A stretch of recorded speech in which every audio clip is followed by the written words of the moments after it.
A lot of parks. How are you? Okay, is everybody ready? Yep. We're ready. The chair will call the meeting to order. We have four things on our agenda tonight. Water mains, the Lincoln Ave reconstruction project from Cliftondale Square to the Revere line, and from Ballard Street, that portion of Lincoln Ave to the Lynn line. We have the sewer ACO update, and we have the Elm Street grant regarding the flooding down in Elm Street. Mr. Manager? Yeah, Mr. Chairman, if I could suggest that we take up the Elm Street first, because we have Paul Rupp here also, and that way there we can kick him loose. Okay, we have a motion to take the Elm Street grant flooding So off moved, the Mr. table. Chairman. Motion by Selectman Panetta to take number 4 off the agenda. Seconded by the chair. All those in favor? Aye. Opposed? Abstained? Ayes have it 4-0. Paul? Sure. Between... Just the history of it, because some people are new on the board and some people may not, but this has been applied, this was applied back in 2010 originally. And then they asked for additional information, and I think we discussed this at some point last year. Yep. When I first had taken over as the manager. So between roughly 2001 and 2008, there were 4 significant flooding events down in the Elm Street area.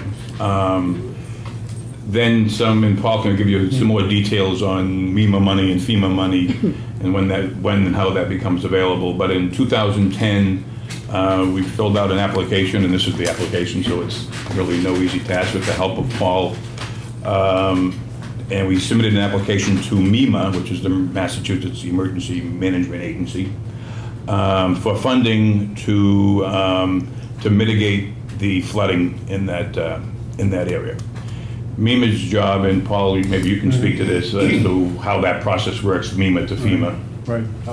FEMA allocates amounts for each state annually, and then the states make recommendations for projects. So you go through a 2-step process essentially, where the state invites applications, which is what happened here. The town applied. Actually, the town was rejected on this the first time around, and we reapplied the second time. It tried to beef up the benefits. But anyway, the state vets the applications through DCR and through DEP and through MEMA and other agencies, and it produces a list of recommended projects, and sometimes a 1 or 2 standby projects. The first time around, Saugus was a standby project and not funded. This time around, it was recommended and went to FEMA. FEMA has not acted on them yet. They're kind of a little bit behind, as you can tell by the date, but they're about to act on them. And they had a few questions recently, but Paul has prepared the answers for those. And those are technical, like, length of pipe and so forth. So basically, it looks as though this is probably going to be funded. The town should hear soon. It's a 75% federal grant, so it's $825,000. But these. So the total project is 1 point. The federal is 1.1. 1.2. Whatever the math is. The other engineer, so I'll rely on you. So basically, that's what's coming down. There's very little room to change the scope of the project, because the project is based on. It's not a cost-benefit ratio. It's a benefit-cost ratio. In federal terms, don't ask me why, but...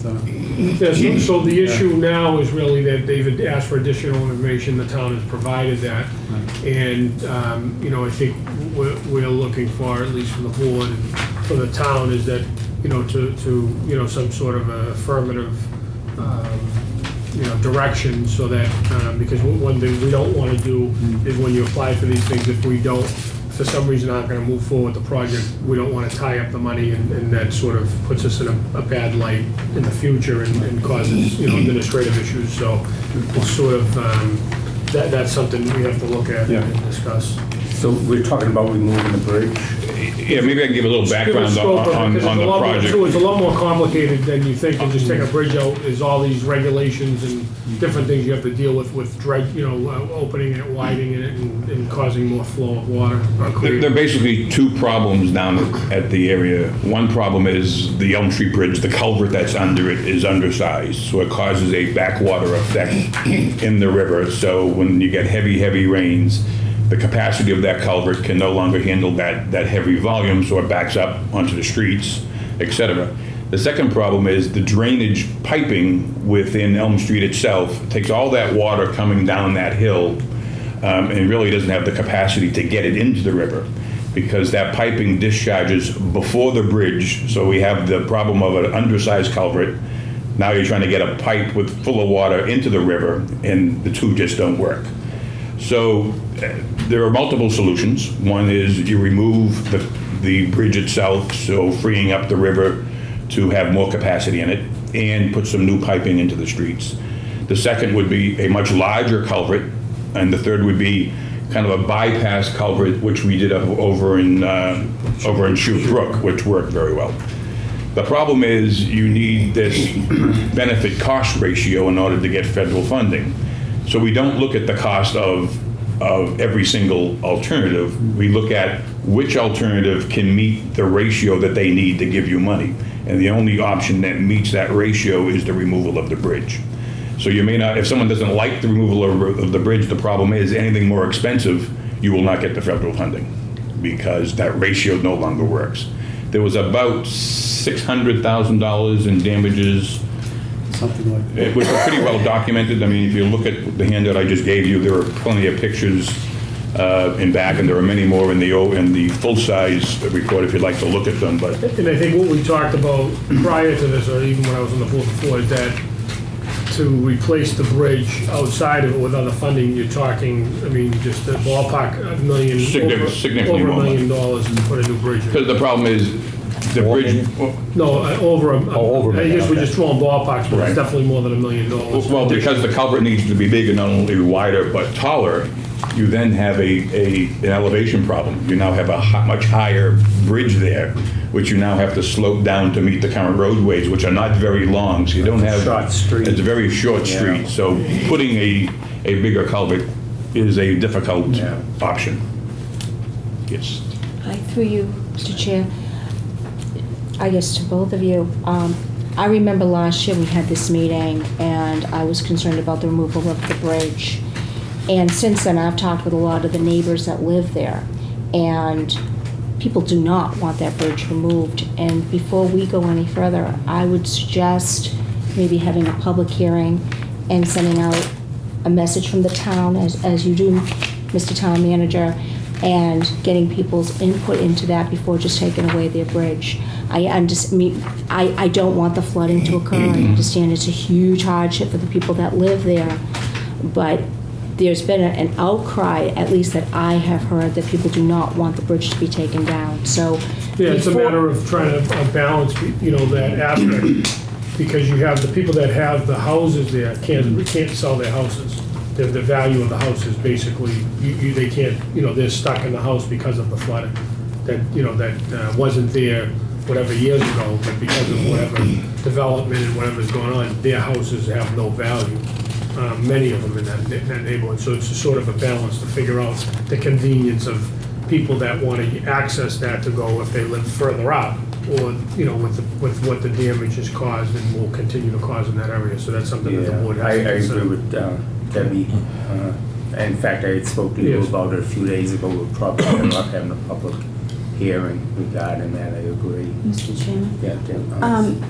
I remember the meeting as well. Weren't there two choices of two things you could do? Are you saying one of them's too expensive? No, what we talked about before is there was also, there's a sewer backup issue, which the board at that time decided not to move forward with, that would basically bypass the sewerage in that bowl area, because on the other side of the street, there is a backup of sewerage that occasionally backs up into the people's homes that, obviously can spring a DEP issue. This is a separate issue than the Okay. wastewater issue. Chairman, I have to agree with Selectman Panetta as well, because I've had a lot of feedback too from that area.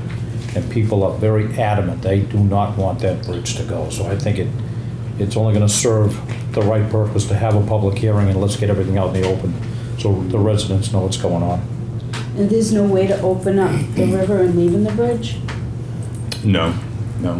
I mean, not without putting a much larger culvert in there, which we just spoke The problem about. is the funding Yeah. we received is only for removal of the bridge. Correct. We didn't get any funding for any other options that he had mentioned, that's the problem.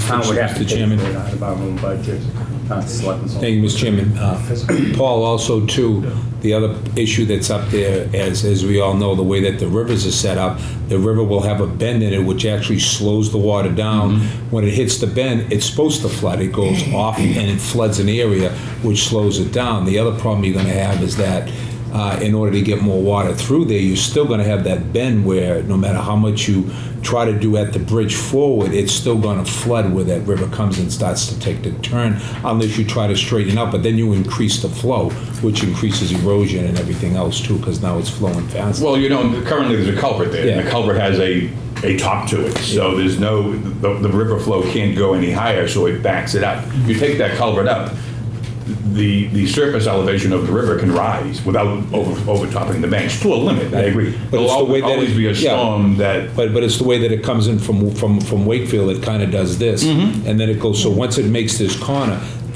all this water just goes right here onto the road, and then it tries to go underneath the bridge.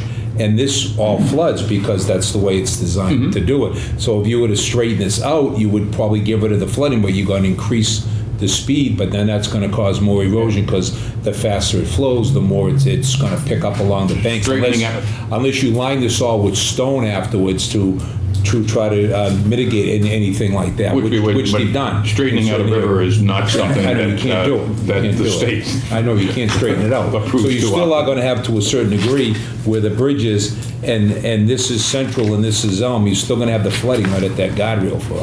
As long as, if we can increase the capacity there, we'll reduce that Yeah, flooding. it will reduce it, but we still have. Plus also too, you look at all the development that's been done in Wakefield and other communities, all that water gets dumped in their river, which comes into Saugus, and we have all the development along Central Street, so it's a snowball effect that we end up with it all. But down here though, I remember in back of a couple of houses there, down off of Emery Street, they used to go out maybe 50, 60 feet with 4 feet of water on just any major rainstorm that was 4 to 5 inches. And now you can get a 4-inch rainstorm down there, and if you go out back there, the water is non-existent anymore because of the size of the culvert, plus also too that bypass, that once it can't handle it, it goes in the bypass, and the bypass handles it instead of it being flooded out. The bypass then channels the rest of it down the Saugus River. And that's So that was a good another design. option here. Yeah. However, Yeah. you don't have the funding from the Yeah. Fed, so the town can Yeah. certainly decide Well, to we fund kept this that on their bridge, own. so to speak, down there, because that's a bridge down there too, so Yeah. we're able to keep that too, so. So, Peter, do you want to I say? just have a question as well. So I'm trying to understand this. You got a choke at the culvert. The water coming from Wakefield can't pass through if it's a heavy volume. How does that flood the houses on Seville Street? Does it overtop the bridge and go into Yeah, the, yeah. so it's an overtopping Yeah, situation? yeah, and Okay. it leaves the banks of the river and over top of the bridge. And how much what if there was pedestrian access? You're taking the bridge out, how much more have you factored in a cost of A pedestrian? pedestrian bridge, perhaps? Yes. That's not in this cost estimate, but that's certainly something that could be looked at and is done quite often. Is that, in your opinion, like $250,000, $100,000? It really depends on the materials, how fancy you want to make it, the way there's a lot of other. Bridge over the river quad? You Yeah. know? Ochi Main Trail. Thank you, Mr. Chairman. If we dredge that, is there a way we can make the culvert larger? If we go deeper, would that be helpful? It may be helpful, but dredging is also, you're talking about a very expensive permitting operation to dredge, whether it be a river or a stream or whatever. It's most likely contaminated soils in the bottom of the sediment in the bottom of the river. So you're opening up a can of worms that you may not want to open. I mean, you can see what we're trying to do. No, I certainly see it, and I'm mean, not pushing anything here. I'm No, just- we empathize with the people that are, have this situation, and we're trying to consider all of the concerns that the neighborhood has, and we don't want to disregard this. We want to move forward, but we want to move forward in a way that is best for all Sogonians. I think, I'm sorry. No, I believe that we should listen to the residents and hear what Absolutely. they have to say. Absolutely. I'm sure there's going to be a lot of mixed thoughts, but they're the ones living there, and Yeah, on the board over the years, we've had a couple gentlemen that comes in with all the pictures. at the I was selectmen's there, meeting. I went through those homes, and it was It was all the pictures, really yeah. sad. I was, yeah, and it's very sad, but I can sympathize with people Yeah, not wanting to get rid Mr. of Chairman, it. also too, I know the fire department and the police department had an issue pulling that bridge too, because I think that they're more concerned about if they come down Central Street, they don't have to go all the way down. It kind of an access point for them to be able to get from one side to the other instead of going all the way down Central Street. And then You know, come where they're around, located so- now, they're equidistant Yeah, from I either know. direction. I mean, Yeah. does not- is Yeah, but I that think really that much of an impact? Yeah, well, I think of that they had some concerns that they sent to the board too, but also too, is like everybody's saying though, the neighbors basically want the bridge there. I think it's more for them for the convenience also too, for them makes their life a little easier. And the only other thing you can do is with the culvert poles, like you said, you might be able to go a little wider and a little taller, but you can't go any deeper. Right. So, and then that's, like you said, changes the scope of the bridge, depending on how high up you go. Somebody have any Yeah. questions? Oh, go ahead. I'm not an engineer, but in 1996, I was renting space behind that building for that year. There was a bad storm in the fall of 96. There was 4 feet of water into that back parking lot. And after the culvert, it was clear. So it was Yeah. free flowing. So it was clearly, and it was going over the bridge at that time. And then it's happened Several times after that. But once it went past that, it was. It- Yeah, the river does widen up down in that area, kind of flattens out into wetland type of. Scott, can you coordinate with Paul Ross to give the board some dates? We can have a public hearing, and maybe you can do the robocalls Yep. to the neighborhood, Perfect. and we'll have a public hearing. I think that's the, I mean, it doesn't matter, it's just a matter of trying to figure out, like Steve, I think it's the convenience issue of how it impacts things compared to people that have properties that they own that suffer the damage every so many years and have lost their value completely Oh, yeah, in the houses. So it's a matter of trying to figure out, it was sort of in a box here because it doesn't, what we want to do doesn't seem to be on the table for a lot of different reasons. There's physical limitations and financial and otherwise. And the only other risk is that we go forward and answer these questions to FEMA, giving them the impression the town still wants this money. right. And then at some point, we pull the plug and say, no, we don't want it. They just don't, because other cities and towns are dying, it's very competitive monies. Yeah. Other cities and towns are dying to get the same type of funding. I've been probably maybe. No, you're right, between- I think that's a good point, and the town has a good track record with huge work, you don't want to then, ruin that relationship. So we do I mean, something if we could- timely. If you and could set something up next week. We're free next week, the board, Okay. within the next couple weeks. I think also too, Mr. Chairman, we can get a map of where the bridge is and what property values are affected because of this. So at least when you look at this, we can see, a map, we can see the bridge. And everything here and over here are the ones that always constantly flood out. So that way there, Should be, yeah. you can look at me for the meeting too. Yeah. Because we're gonna have to have handouts for people. If you're gonna have a public hearing, you're gonna probably wanna be passing stuff out too, so. Okay. Thank you, Paul, for your hard work on that, securing that grant. You're welcome. There was both Paul, Paul Rupp as well. Two Paul, a lot of Paul. Always today, five of them today. Thank you. Thanks, Paul. Thank you. Yeah, Paul. All right. You want to take the sewer ACO up? Sure, yeah, that seems to make, We have a motion to take the sewer. So moved, Mr. Chairman. Selectman Castelletti makes a motion to remove the sewer ACO update. Paul, do you get one of these? Seconded by the chair, all those in favor? Aye. Opposed? Yes. Abstained, ayes have it, 5-0. Mr. Chairman, I just think should be one coming around. since we're talking about sewer, one of the things I just wanted to, and I just met with Mr. Warr and Mr. Ross, and we talked about this last week, just to give you an update on a situation that's going on down at the pumping station, is that we have a tank, underground tank, a 2,000-gallon tank that supplies the generator in the case of an emergency. And there was a leak detection that popped on it, and so that's been shut down now as far as use, and we have a temporary 400-gallon tank down there for the time being. we're looking into, replacing that tank down there. A couple of the issues that we're contemplating is the fact that we have an underground tank that I think it's what DEP is requiring by 17 to be removed, all underground tanks anyway, so we're gonna go with an above ground tank. And it's just a matter of trying to figure out size, and then also probably gonna contact the IG's office just to see if this would be deemed as an emergency situation for procurement situations, because if we run into a problem, 400 gallons is probably only gonna last about 8 hours.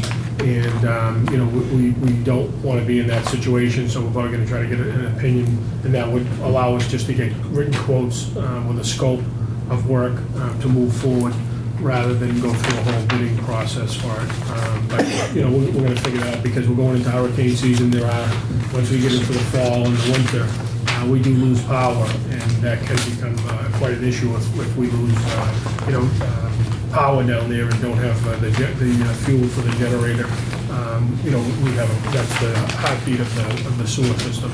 So I just want to make you guys aware that that's something that just popped in the last week. Just wanted to get you up, and we've been discussing that. We're going to be dealing with it this week to try to figure out a direction to go in there. Mr. Chairman, can I ask you a question? Through you to town manager?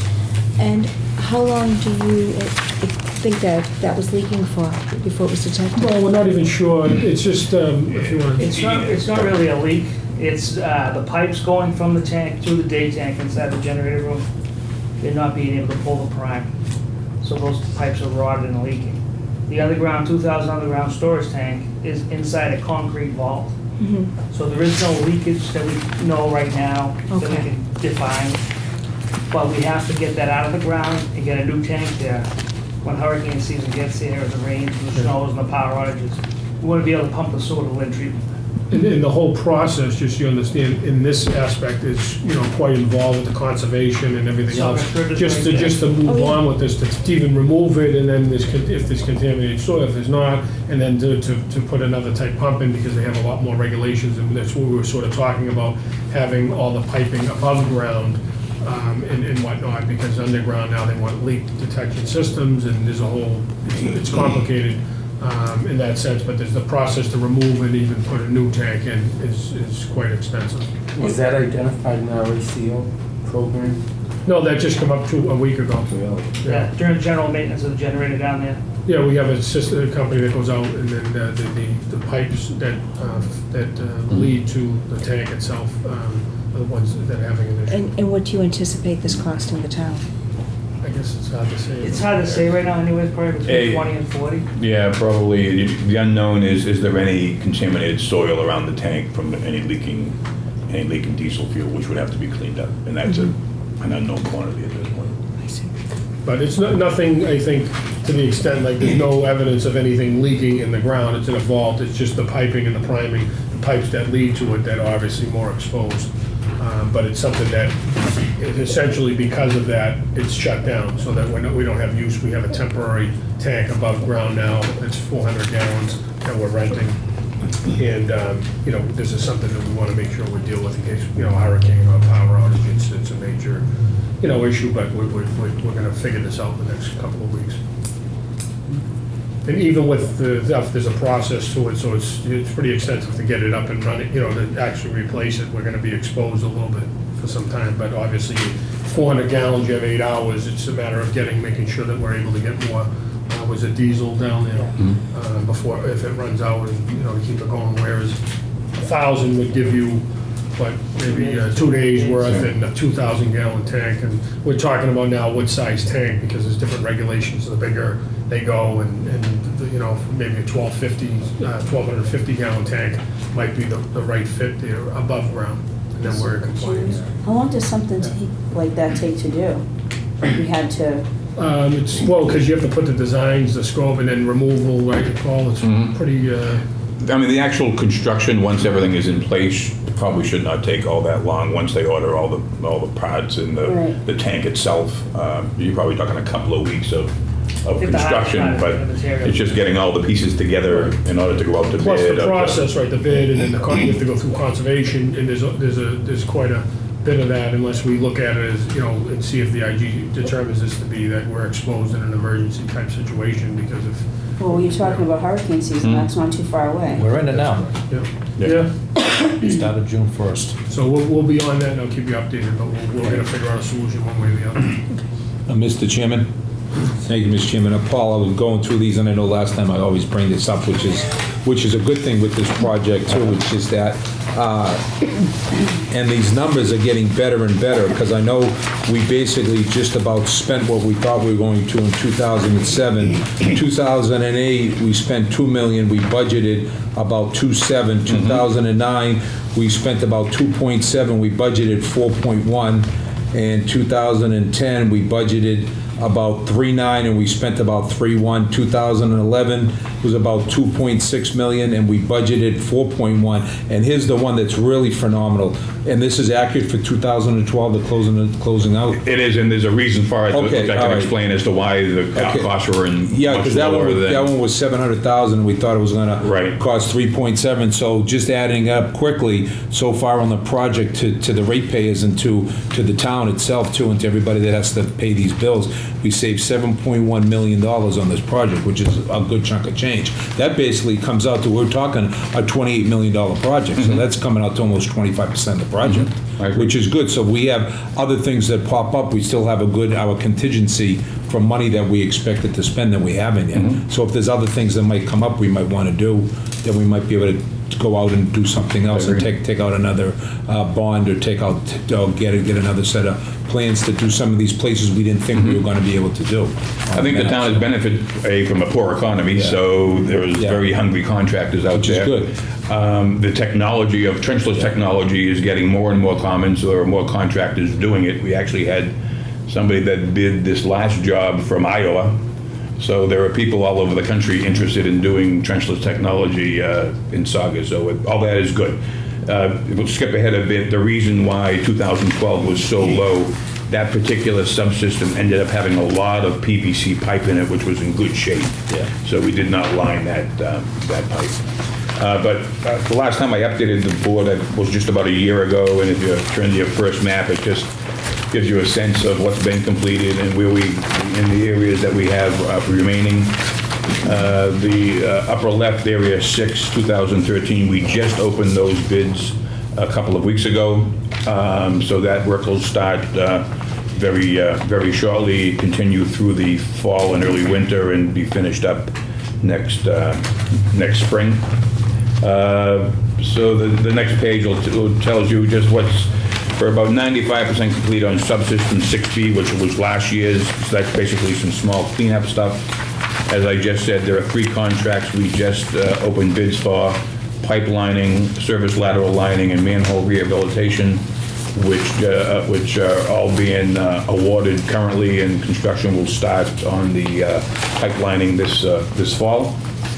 And a little graphic here on the II leaving your pipe and going into some other vessel kind of gives you a sense of where we stand. Our goal was to remove 11 million gallons based on a 10-year storm frequency, because that's what your ACO requires you to do.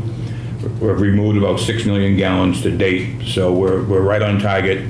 We submit a report to DEP on a yearly basis and meet with them, so we get their concurrence as to what we're doing, and they're very pleased with the town's commitment to the program, and actually the method that we've installed. They're very interested in looking at it and making or requiring other towns to do similar type programs. In the past, II removal was, I won't say smoke and mirrors, but it was Spotty. It was spotty because what we tended to do was, okay, here's a crack, let's fix that. There's another one, let's fix that. Over the years, we've learned that groundwater migrates. So I fix this crack, well, the groundwater just goes to the next crack that wasn't visible at that time. So the comprehensive rehab approach is working fantastically for the town. And when you're under consent order, the one thing you have to make sure is you're meeting that consent order, and we're on target to do that. It's something that's measurable. Mr. Chairman, I got one question on this too. I know we discussed this in the past several times, is that once we take this 6 million gallons, which is out, This is sewage that would either come out of manholes and then it would go into the river or go into somebody's property or would go Correct. someplace else. Or it would go to the pump station and we either had it then, when we got a major thing, we would either discharge in the river or pump it to Lynn, and then Lynn says, we don't care what it is, they send us a bill on how many millions of gallons of sewage. Correct. So by taking this out, we're actually not sending the majority of it to Lynn, which means we're not getting that bill, which means we don't have to add that back into the rate. So that's like I've been saying, and Steve and Debbie, Scott, and Mike, for the last 5 years, we have not had to raise sewer rates, because once we start taking this out, everything starts to stabilize a little bit too, which is good. For 5 years, there's been no increase that we've had to look at sewer rate increases. So this is actually showing that it actually has a cost benefit, not only back to the town for worrying about the environment and dumping it, but directly to the ratepayers that have to pay this bill every month or every quarter. They got to pay the bill. So yeah. The next graphic, the bar chart, we just briefly went over it. It's kind of on a year-by-year basis what we estimated the costs were going to be versus what you've actually spent. And as Steve was pointing out there, it's been lower than planned, which is good news for the town and the ratepayers. The next graphic will show you what the estimated planning costs versus what the actual costs were. So we're at about 14.3 million currently. At the time, we thought we might be at around 21 million. So there's that $7 million delta that you spoke about. That 2012 number is a little bit skewed, so I do expect the red line to start to go back up towards the blue line over the next few years. The private inflow program status, just a reminder, this is where the town's bylaw requires people to redirect their sump pumps if they're connected to the sewer, We send out notices and all that. or if they have a flexible hose, the town requires homeowners to hard pipe that sump pump outside of their foundation. We've had a very good compliance It's rate. been extremely good When we compliance. first talked about it several years ago, I was kind of leery if we'd be able to get people to comply. But People have been very cooperative. So it is a process of certified letters, several certified letters, and notifying the town's council, who then sends a letter if the certified letter isn't picked up, and there are fines involved if people don't comply. But people in general, as you can see, have been very, very cooperative and have Have we complied. had to assess any fines, do you know? I don't believe any fines have been assessed today, but George would be a better, but so far That's people have good, been yeah. very, Good. Sometimes just the threat of fines can Yeah. make people comply. So that's where we stand on the SSO program. Yeah, and I guess just to give the board an idea, the things that we're moving forward with and that we've talked about, the board's supported the initiatives is, with the water main replacement program, with the flow test and all that, as well as we're moving forward the street repaving plan that we're gonna be putting together. But my hope is that we would have data and charts equivalent to this so that we can actually see what we're spending, how it's progressing, and long-term planning project for the capital infrastructure. So that, similar to this, I mean, we were forced into this, and this is where we're at, but what I would foresee is us having that same type of data and the same type of update that would put us in where we are with water pipe replacement as well as street, and then hopefully moving on to, stormwater, plans. Okay, so Paul, we had 9 subsections and 6 are completed. We have 3 left to go. There are 3 left to go, correct. The, So 2/3 The green. there. correct. And it's probably about 4 years of construction, but after these 9 subsystems are done, the private inflow removal program I just spoke about needs to be done town-wide. So that'll continue even after the 4 years of construction is done. And then obviously we want to evaluate some of the other areas that. Oh, yeah, you still have plenty of II in the town. These are just the Doesn't mean 9 that we're worst over, areas. we're just under a consent order to do these, but that's part of Yeah. the town's obligation of what we need to now understand, that we have to invest in the infrastructure and not wait until, we're being put into that. Well, that's like I said, we're saving money that we may be able to look at this again and go through some of these other sections and keep going. Okay. And maybe, there may be a lot of other smaller work that we can do in-house too, so. Deb? I have two quick questions. One is, how often do you touch base with the DEP regarding the consent order? Is it once a year? Do they see these drafts? Do you go in and meet with them? How does that work? We do. I don't go in and talk about the legal aspect of the consent Sure. order. It's more of the goals. In other words, are you removing the flow that you're supposed to be removing, the private inflow The program. compliance, yeah. So once a year, we take all the data, prior to doing construction, we install flow meters. So we know the amount of flow going through a particular subsystem. We do the construction, and then following construction, we reinstall those flow meters, so we have the before and after picture. We've developed a very sophisticated computer hydraulic model of your sewer system. We then input, I don't, there's someone else much smarter than I does, input all that data into the computer model, and it analyzes and tells us how much flow we've removed as a result of the construction. And we present all that analysis to DEP once a year. And then there's also another layer of review, a peer review, right? We have another engineering firm that checks to make sure that's done, is that? Well, we have a firm, EST, a small engineering firm. Right. On the private inflow side, goes back, and when people say, oh yeah, I've redirected my sump pump, we send someone back in to make sure they've actually done it, and that engineer signs off on it, and that gets submitted to DEP as well. Thank you. And my second question was, would it be possible to maybe put this on the website, or maybe not? I think people would be really interested in knowing how far we've come and looking at the delta between what was projected to be spent, what was actually been able to be spent. I think a picture says 1,000 words. I mean, it really does. So if that's possible, I think that'd be helpful. I can provide you that. Thank you. Any other questions, Peter? Through you to Paul, three things. First, it's my understanding we've had one topping incident or two at the pump station in Hamilton Street since this project started, or have there been no discharges? There may have been one very early on, but I don't recall any that. Are you talking about the sewer overflow? Yes, in Hamilton. At Hamilton Street? Yeah, Just one. just one. One. So the pump station has not pumped into the We have river? not pumped to the river in years. Okay. Now, the second question is about, you mentioned doing the manhole rehabilitation. I've noticed, for example, Winter Street, and there's one on right by the bridge by Spuds, Boston Street area. They get done, but then it seems like they sink again, and I see these white spray paint squares around them again. Is there some sort of specification? Is there oversight of how this work is being done?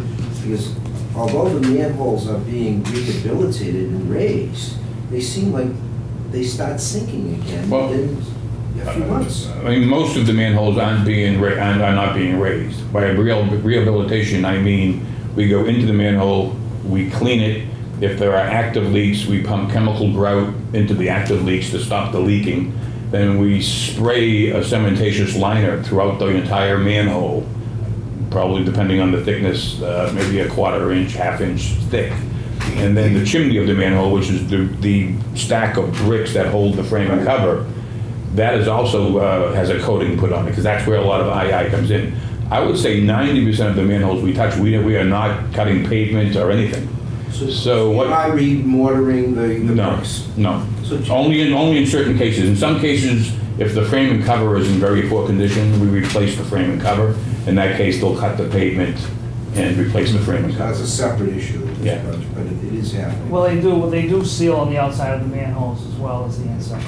So those ones you're talking about, Peter, those are the sealing, but the ground's always gonna settle around them. You know, you can't guarantee it. I mean, there's a warranty on them for a year, I think, Yeah. of settlement, and they're always gonna settle. The last question I have, and I think the board's being very cautious on these grease traps, but from a technical angle, what is the impact that grease has on a sewer system? Is it corrosive? Is it alkali? What does it do on these pipes and these linings and all that? The biggest issue is capacity. Grease, as it in its liquid state, then hits a cold region and starts to solidify. I can't tell you how many miles of grease-laden sewers I've looked at in my career, but there's way too many. It takes, so if I have an 8-inch pipe, that 8-inch pipe might suddenly become a 6 or a 4-inch pipe, so I've reduced capacity of the pipe. and you could result in an overflow onto the street of So sewage. it's like arterial sclerosis. Exactly, it's the exact Cause same a thing. break. Yeah, well, in certain cases, over time, corrosive, I wouldn't call it corrosive, but it has a major impact at the Lincoln Ave pumping station because as the grease breaks off, it all goes downstream into one location, and Jimmy and his people then have to deal with a large amount of grease in the wet wells of the pumping So station. you recommend that the board continue to make sure that... Grease, I would also recommend that it's some sort of a public education program, a stuffer into a sewer bill or something like that tells people, you fry your bacon, don't dump it down the drain. It really helps a lot. Restaurants are also a huge issue. Mr. Chairman? Just let Sport first. Also too, Paul, I think it was 2 years ago, when Joe Adubato gave us a whole list of pictures, I think there was 15 or 20, they actually showed the grease in the manhole covers, that when they went down there, and there were pieces of grease in there, they were like 3-4 feet across. And then when they did a couple of the pipes, the grease was in there. Some of the grease clogs were like 6-7 feet long, and they were about a foot round, and some of the mains, you know, some of the bigger mains, the 20-inch mains, some of the bigger ones. And that's all been accumulated for like 10, 20, 30 years. It just keeps building up.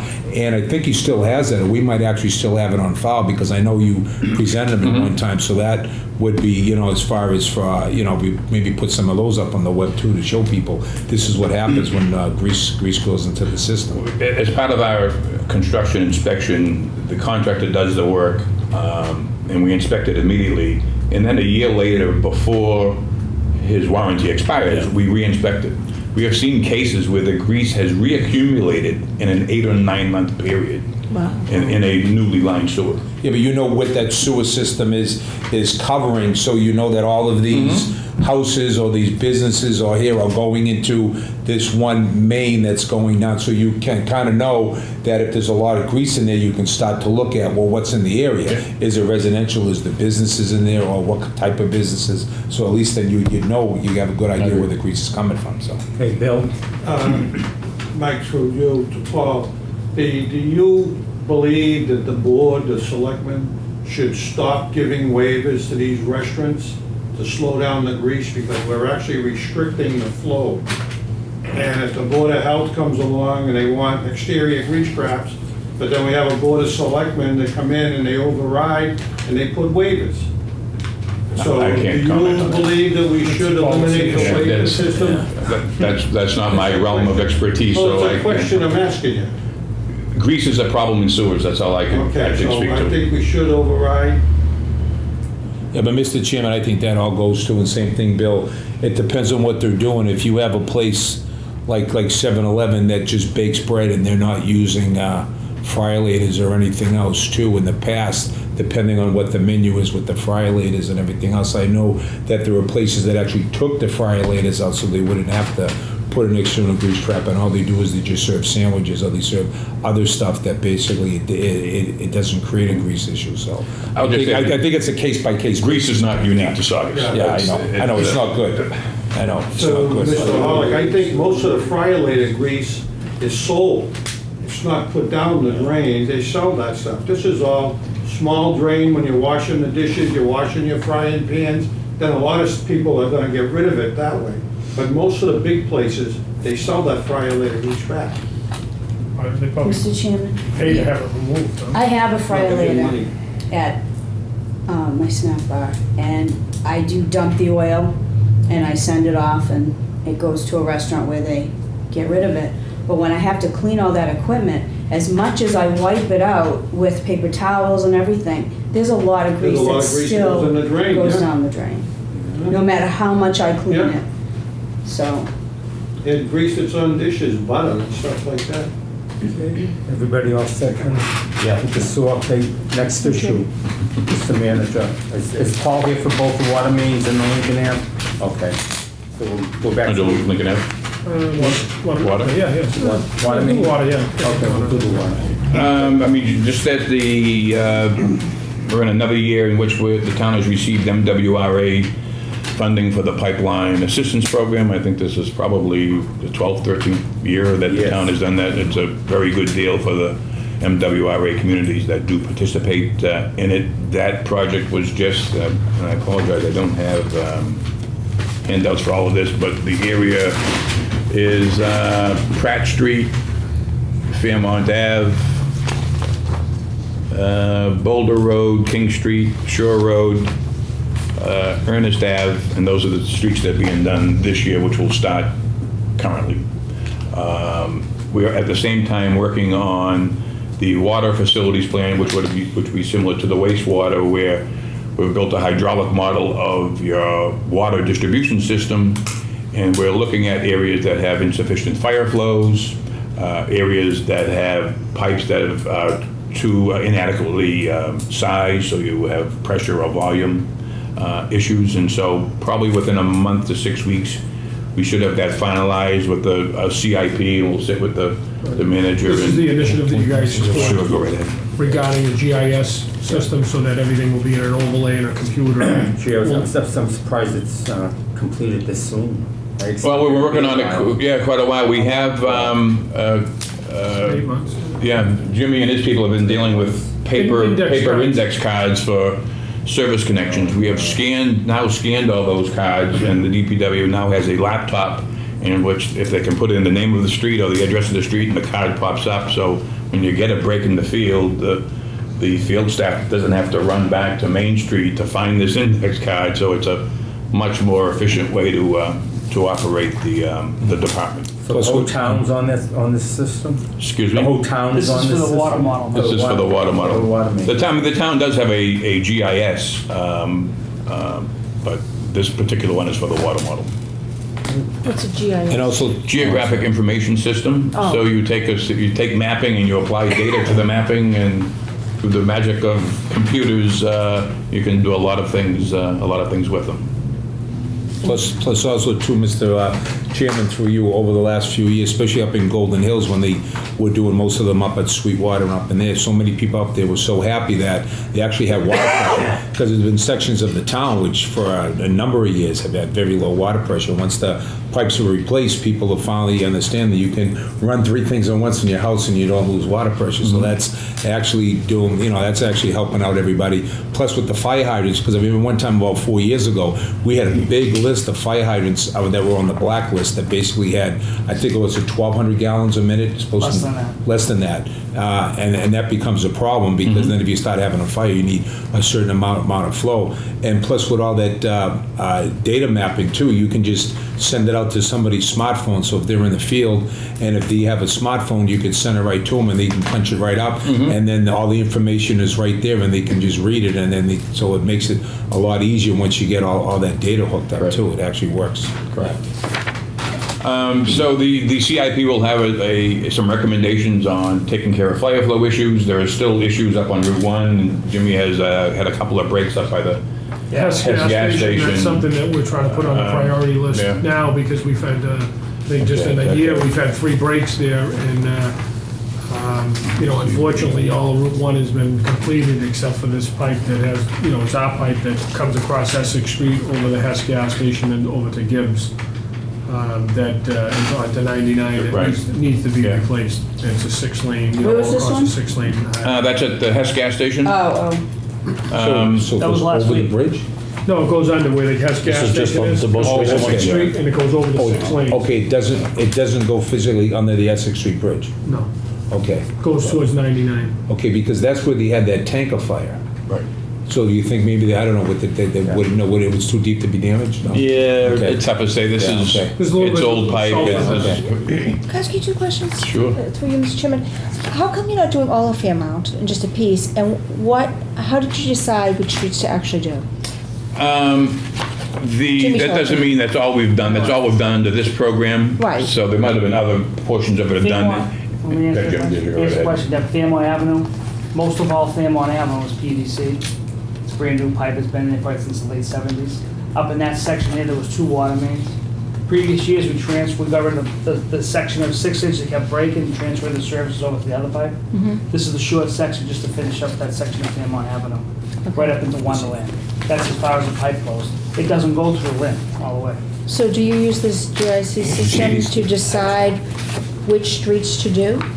In the future, yes, because we'll be. Next year we will We be, didn't once have it's the done. system in place, that's why we're trying to do it, so that now you can, in other words, essentially look at the buck that you're gonna spend to get the most efficiency, efficient and best impact for the project that you're gonna do using the system. So the section that we're doing on Fairmount Ave is cast iron, and we're converting it to PVC. No, the.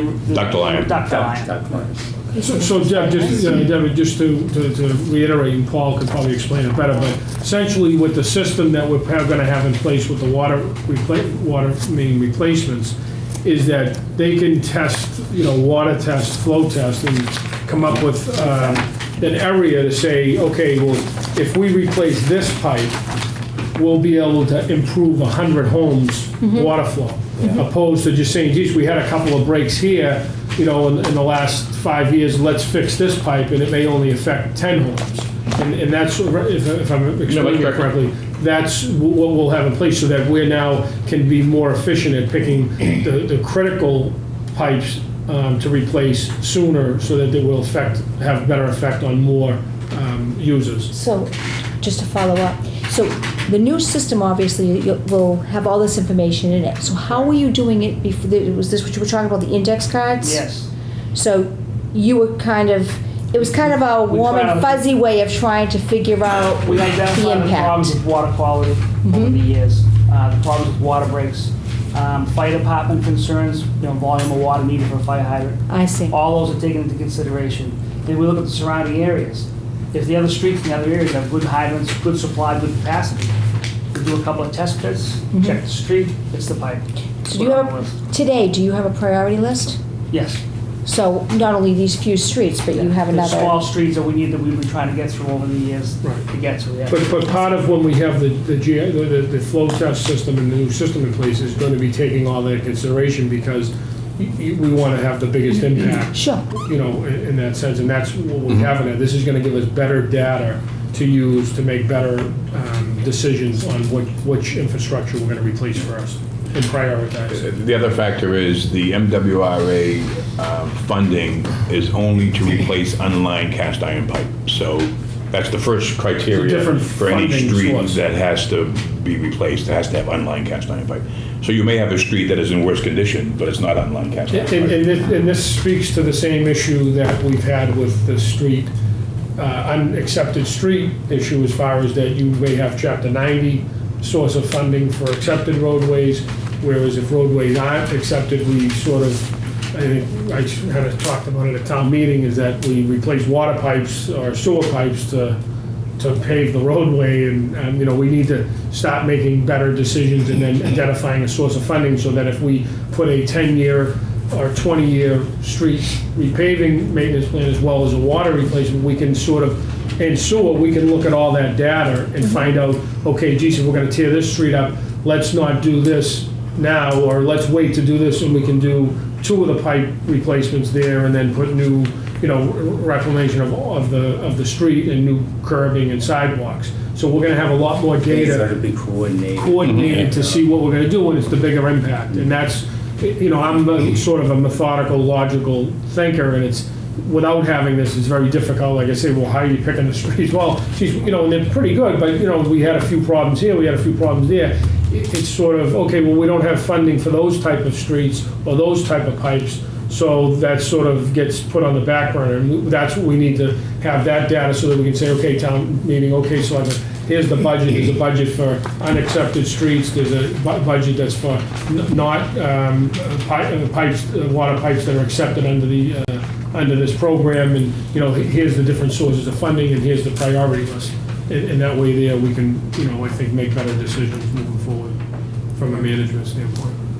Does that Any make other sense? questions? Peter? Paul, thank you, Amy. So my understanding, Tommy appropriated, borrowed another $1 million from the MWRA. And I heard you say we get a portion of Fairmont for that money, Shore Road, Boulder, and what were the other streets that are being done? And this was one. Peter, Pratt, section of Grandview, Fairmount, Wonderland, Ernest Avenue, Boulder Road, King Street, and Shore. So, About 3,400 linear feet of old unlined cast iron pipe. Grandview off of the hill of Correct. Springdale. Yeah, short section up there. Just a short section. Short section that wasn't We're removed. essentially, if we're finishing up Golden Hills this year, Yes, that should take care of that problems up there with the fire flows to King Street and Boulder Road. Johnson Road's not being done this year. Johnson Road is on next year. Okay, thank you. Any other questions? If not, I want to move on to our last Lincoln Ave. Okay, actually, I have a couple of boards I can, I believe we were going to set up a public hearing for Lincoln Ave too. This is it. Lincoln Ave, if you recall, there were two distinct areas to be reconstructed. One was from the Revere Town Line to Cliftondale Square, and the second was roughly from Spuds to Ballard Street. This is full depth reconstruction, so it'll be the entire paved area will be excavated, and you'll have new granite curbing, new concrete sidewalks. This is kind of a typical section, so it varies a little bit depending on where you are, but for the most part, this is how it is. Two 12-foot travel lanes, roughly a 3.5-foot shoulder, a 5-foot sidewalk which does vary, and then the grassed area to the side. There'll be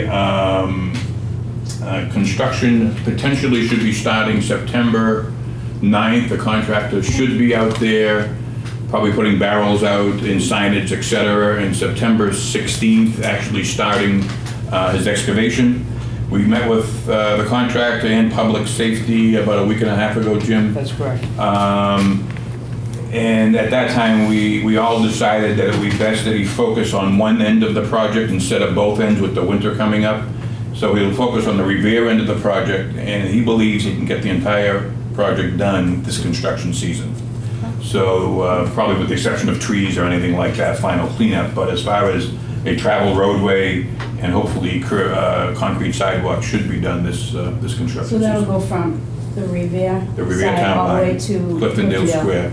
We will not be totally reconstructing the traffic circle, but we will be milling an overlay, so that will receive new pavement. It just won't be total reconstruction. How long does something like that usually take? An estimated time? For this that, portion, yeah. it'll take from September through probably mid-November, close to Thanksgiving, Okay. weather permitting. Are they Yeah. gonna close off one side and allow traffic to go through? or- We spoke with the public safety. There will be a detour when he actually has his big equipment out there to dig up the street. The street will be closed for that portion of the work, but that's not long. That may be a week to 2 weeks. Public safety vehicles will always have access. The contractor assured us of that. So there will be a detour in effect. When he's working on the curbing and the sidewalks, he'll still have equipment in this kind of area here. So it may be reduced to one lane The at contractor times. told us he would try to keep one lane open as Right. long as the minimum. And he will try to open it up at night at jobs from Mass DOT, and his references were spot on. So he was very good at the pre-construction Really meeting, good. very well organized, is anxious to get going. And what was the total bid? I'd have to take a look at my fist, I brought that with me. I don't have that. 1.622, 634. What was that, Jim? 1,000,006 with some change. And that would be a typical cross-section. I brought a couple of boards that would show you actually along the way, just to show there'll be new handicap ramps installed at the cross-sections, new crosswalks. Obviously, the driveway aprons will also be concrete, in addition to the concrete sidewalks as well. There is a plan for planting trees. I actually have that upside down, but it looks the same either way. I can't see it. There is a plan for planting trees, and we'll meet with town officials to decide where exactly they are going. Yeah, that bid that's for both ends. That's for both the Revere and the, That's a good price. Well, it's interesting because one side actually come up, was a little bit more than we thought, and the other side was a little bit less. But we thought that we had talked about this, putting it out to bid altogether, thought we'd get the better pricing, and I think we did. what happened was the price of asphalt went up quite a bit in a short period of time. Remember, he'll be doing some of this paving in 2014, so if you're a contractor, you're trying to predict the price of oil and where that's going relative to the price of asphalt. So compared to what the town pays in its Chapter 90 funding, it probably went up about $15 to $20 a ton. So that's, Revere to Cliftondale, and then where does the next phase go? Spuds to Ballard Street will be the next stage, roughly Spuds. There's already been some new construction down there by the state when they did the bridge, so we'll tie into that curbing and that paving. Well, that's, What about in between? No. That was not part of the reconstruction. That should start in the spring of next year, 2014. You know, I had thought the other day when we had the meeting down at the waterfront, down at the Fox Hill Yacht Club, is there any way that we can get bike lane on the Spud section to tie it in from the rail trail where Johnny O'Brien's is? The problem- To on the waterfront? I'll Maybe down to describe it as you'll have a bikeable shoulder. I don't think you have enough room for a bike lane. I think a bike lane has to be about 5 feet wide. You really don't have that room, but it's 3.5 feet wide. There's certainly a bikeable shoulder, and you'll often see, and there'll be a white line marking out that shoulder. You just don't have the bike path symbols to make it an official bike path, but Yeah, I think in Cambridge and all, in Boston, you're looking at 5-6 feet. yeah. Yeah, they have them in Linway too. You drive and you see a little bike symbol at the lights, and it's about 5 feet to the right side of where your car is, yeah. Correct. Gotta be And they have 5 them up feet. there, yeah. Okay, any other questions, Al? Through you, Mr. Chairman. The only concern I have is traffic, because right now, coming inbound from Revere at 4 or 5 o'clock is a nightmare anyways. So I mean, just so we can think ahead a little bit, that I don't know what time of day they can wrap it up. They'll be wrapping up between 3 and 3:30, which is probably the start of probably the bad traffic. I know logistics is a problem, but is it possible to keep that inbound, from Revere open, just so they know what's ahead? Because you can have a lot of angry people commuting in, cutting through to go to Lynn, coming home from. No, I agree. So I think the complete closing will be a very short period of time, Jim, if I remember what you We said. had those discussions with the police and fire about the detours, the roadway, and the traffic. And the contractor did talk about wrapping up around 3 o'clock. Okay. Keeping the road open and try to maintain one lane of Lincoln Ave open all the time. What time do they Unless start they in the have to do morning? it. 7. I think unfortunately, and we've been through this, with all the which the state did, the Walnut Street and the Lynn Fells, and then when we did the Hamilton Street, is that when we do these full reclamations of the roadway, it is an inconvenience, and sometimes when we dig up the trenches, then they have to hold over for a year to repave, but it's certainly an inconvenience. We're gonna do whatever we can to manage to make it as least inconvenient as possible for travelers, and obviously the neighborhoods and the impact there. But it's obviously gonna be a time period of inconvenience, but obviously the product that's completed and finished will be, Well, it has to be done. worth that inconvenience. From Cliftondale to Revere, what's going to be the detour? Have you already laid out what streets will be the detour? The streets that are gonna be involved is gonna be like Laurel Street, Clifton Street, Myrtle. Mount Vernon. Okay. Yeah, as they move up, it'll. I do, yeah. Yeah, that makes sense. I'm sure no one on the street will complain. On the street or the sidewalk. Don't be so sure. Parking in the street to take the bus. Thank you. So you take the street just before Bisbee's and go down and take a left and go all the way down to the end, which is probably Myrtle Street, take another left, and you come out where that gas station is on the Revere line. Yeah. Yeah, so that would be all the, where the flow of traffic is then. Jimmy, So the plan- you notified the MBTA, right? Yeah, I put a call in last week. Okay, thank you. So, Mr. Chairman, what we'll be doing is probably as soon as, probably tomorrow or the next day, we'll be sending out flyers. We're gonna be putting notices and we're doing some robocalls to inform them of when it will start, and we'll have something put together to do that, and obviously the newspaper and the. Can we see that, Steve? They're just the streets. Yeah. The detour. Yeah. It's not that, it doesn't look like Paul, that. so what I understand, Lincoln Avenue will be completely done by Thanksgiving? Weather permitting. Weather permitting, that's the plan. Okay, so you don't have to wait a winter for things to settle? No, because the settlement part is usually when you dig a trench to put a pipe in or something like that, you like to let it settle, but this is different than that. So the ballots to Spud section is not gonna start till next April. Correct. And when would that be complete, June, July? I would say later than that. Actually, I've got a copy of the contractor's schedule, which is not all that easy to read, but let's see what it... He's got that finishing up in late July. And the thinking was it wouldn't be a good idea to do two ends at the same time? Correct. When you do the ballot to Spud section, you can just close that off because you got the original road went up to Chestnut Street anyways. Right. So has that been taken into consideration that you don't have to, you know? That's the detour that is actually, Yeah. that we spoke Well, about. that's the original road Right. anyway, so yeah, wouldn't that save the police details and all that because you don't? It certainly would help the contractor if we could close it down but he doesn't really need to close it down completely for a very long period of time. As far as the details, that's already included in the bid, that's not something that's part of the bid, so it's not, it would be a savings to the contractor, not to the town. And finally, on that section on Spuds to Valley, the sidewalk is especially wide there now. The road is very straight, as you know. Are you saying you're gonna have the granite curb, a grass strip, and Correct. then a regulation for a 4-foot sidewalk? 4 to 5 foot sidewalk, I believe, yeah. So there will be a grass strip with plantings? Correct.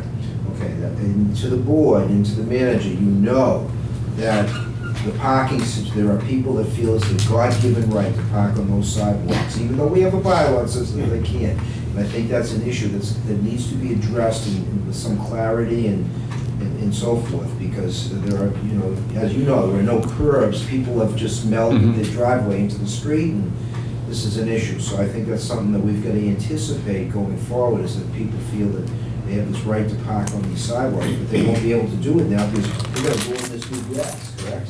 Perhaps there'll be a granite curb, not a bituminous curb. Right. It'd be like, you know, I mean, there's a- yeah, like the- 8 inches of curbing up. It's gonna Mr. be- Chairman, through you, the bottom line as far as with that is that it's just an enforcement issue. Yeah. It's not allowed, it's illegal, it's a safety issue for traffic and for travelers, for walkers.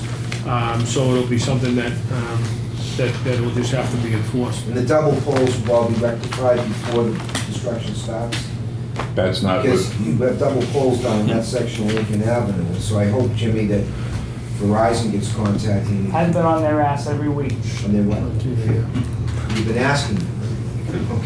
Okay. Also, Jimmy, Mr. Chairman, through you, if you want to just talk about that valve issue that's going to be changed out. We were just finalizing, Mr. Chairman, with the MWRA is going to be putting a valve in for us down in North Revere. I've had negotiations with them. There's 2 valves that are down there that have been there since 1949, and they're not usable. So, in discussions with the MWRA, we came to an arrangement. They're going to pay for the valve, install the valve, and try to get that in the works right through this whole project. So, it should work out pretty good. And that's going to be no cost to the town. And as you know, we did some replacement at the end of Weston and Lincoln. If you want to explain what we did there. Yeah, Western Lincoln Avenue was an abandoned pipe that was not on the map. We had a leak there, and we decided to cut it out, put a brand new valve in there. With the long roadways, you have these big mains servicing all these homeowners. Well, when you have to do a shutdown, you affect a lot of people. So if we can minimize the shutdown areas by installing valves, that's what we're trying to do. Good planning. Yeah. Selectman. Oh, no, I was just telling you. Oh, okay. Bill? Yeah, through you to the town manager. I thought I heard him say that the parking on the sidewalk was an enforcement matter. Well, you think we could probably let the parking officer know that if people are parking on the sidewalk, to enforce and obey the law and ticket them? Sure. Absolutely. Mr. Chairman, do we have no parking signs on that road? I don't think I've ever noticed them. Well, they can park on the road, they just can't. No, no parking on the sidewalk side? Oh.